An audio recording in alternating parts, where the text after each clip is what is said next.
এই হলো একটি দ্বিঘাত সমীকরণ। এই দ্বিঘাত সমীকরণটাকে যদি আমরা সমাধান করি তাহলে আমাদের কাছে পদ্ধতি কি আছে, সেটা হলো এক মিডল টার্ম বা মধ্যপদের সহগ বিশ্লেষণ, তাই তো?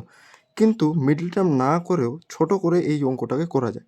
সেটা অনেক ক্ষেত্রে চাকরির পরীক্ষাতেও কাজে লাগতে পারে, বা 11-12 এখন যেমন দ্বিঘাত সমীকরণ চ্যাপ্টারটা আছে সেটাতে শর্ট ট্রিক হিসেবে কাজে লাগতে পারে। দেখো, পরের যে সংখ্যাটা থাকবে এই সংখ্যাটাকে এমন দুইটা সংখ্যার গুণফল আকারে ভাঙতে হবে যদি যেন গুণ করে এটা হয়, আবার যোগ করে মাঝখানেরটা হয়।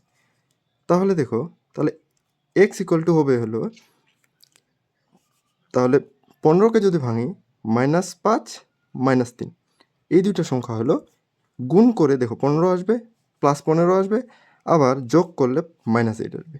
তাহলে করব কি, এই যে দুইটা সংখ্যার গুণফল আকারে আসলো বা দুইটা সংখ্যা আসলো সেটার শুধুমাত্র চিহ্নগুলা চেঞ্জ করে দেবো। এটা মাইনাস আছে, প্লাস করে দেবো, এটা মাইনাস আছে, এটা প্লাস করে দেবো।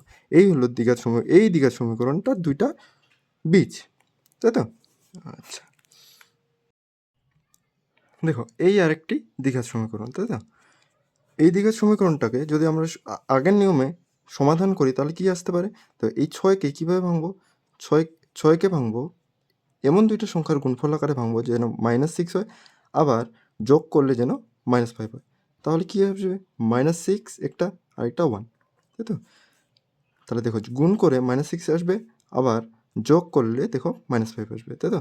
শুধুমাত্র কী করবো, এই সংখ্যা দুইটার সাইনটাকে চেঞ্জ করে দেবো। মাইনাস আছে, এটা প্লাস হয়ে যাবে, প্লাস আছে, এটা মাইনাস হয়ে যাবে। তাহলে এই দুইটাই হবে হলো এই দ্বিঘাত সমীকরণটির দুইটা বীজ, তাই তো?